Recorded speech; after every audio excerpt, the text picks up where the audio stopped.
Espanya kusamira Mongolia.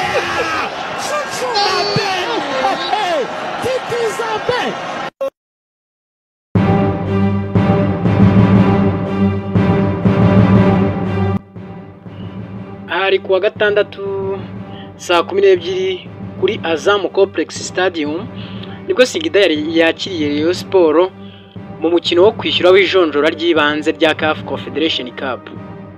Inyuma yuko umukino ubanza iyi kipe yo muri Tanzania yari yatsinze APR, yari yatsinze Rayon Sport igitego kimwe ku busa. Rayon Sport yatangiye umukino ihererekanya neza ari nako isatira gusa kwinjira mu rubuga rw'amahina bikaba ari byo byabanje kuba ikibazo. Nko ku minota 17 uwitwa Tony Kitoga yare ku ishoti riremereye gusa rinyura hejuru y'izamu hejuru gato cyane.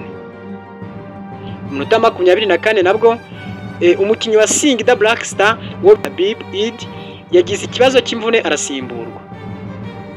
Mu minota yakurikiyeho Singida yasatiriye cyane byibuze binyuze kuri Elvis Rupia warekuraga amashoti aremereye muri iyi minota ya 24.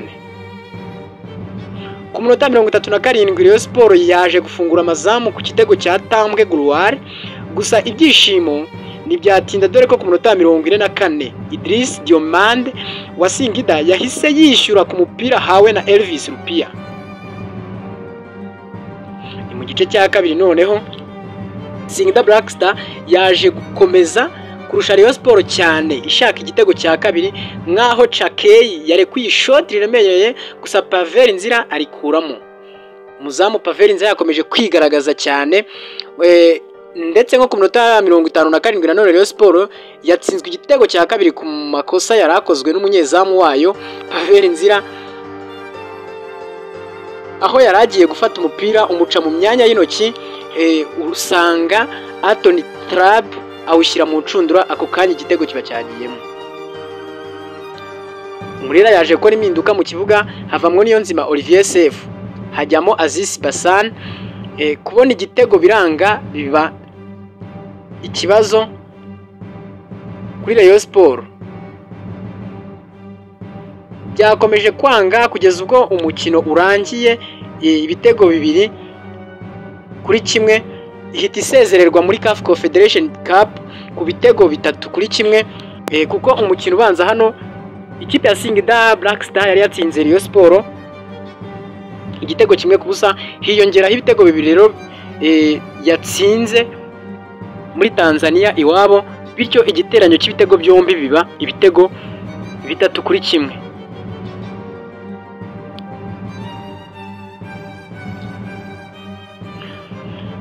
Naho abakinnyi bane ba APR FC nayo iri gushaka uburyo yakina umukino wo kwishyura muri CAF Champions League izakinamo na Pyramide. Abakinnyi bane rero aribo niyo Mugabo Claude, Byiringiro Gilbert, Mugisha Gilbert, Hakimu Kiwanuka bagaragaye mu myitozo bambaye maske zirinda izuru. Hari kuwa gatanu ku itariki 26 Nzeri 2025 nibwo APR yakomeje imyitozo yitegura umukino w'ijonjora ry'ibanze rya CAF Champions League ndetse izahuriramo na Pyramide yo mu Misiri. Iyi myitozo yabereye Kigali kuri Kigali Pele Stadium,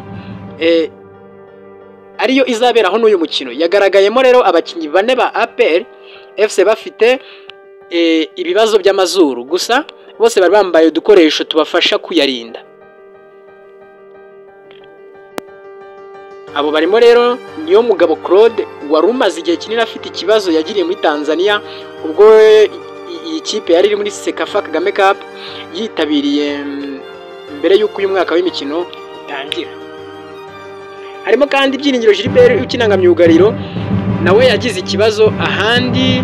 Abandi ni Hakimu Kiwanuka na Mugisha Gilbert nabo bakina nka barutahizamu.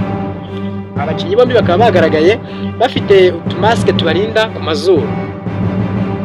Umutoza wa APR Abdurrahim Talib wahamije ko aba bakinnyi nta kibazo bafite kinini usibye Jibril Watara yemeje ko biteguye guhangana na Pyramide kandi azi neza yuko ikomeye. Yagize ati ni ikipe nzi ko rwose hari abakinnyi bari Maroc barimo n'abo natoje na mbere turabizi ko ari ikipe ikomeye, ifite irushanwa riheruka ndetse iheruka no gutwara igikombe cya FIFA Africa Asian Pacific Cup. Ariko ku ruhande rwacu abakinnyi bose biteguye gukina umukino ukomeye, kandi nubwo Ouattara Djibril adahari, hari abandi biteguye kwigaragaza kuri uyu wa gatatu. Nidukurikiza ibyo twitoje tuzegukana itsinzi nta kabuza. Ruboneka Jean Bosco ndetse na Fitina Ombolenga batagaragaye mu mukino w'umunsi wa mbere wa shampiyona y'u Rwanda kubera ibibazo by'uburwayi, nabo bamaze gukira bari gukorana imyitozo n'abandi. Umukino APR na Pyramid uteganyijwe kuba ku itariki ya mbere Ukwakira 2025 saa 8 z'amanywa kuri Kigali Play Stadium.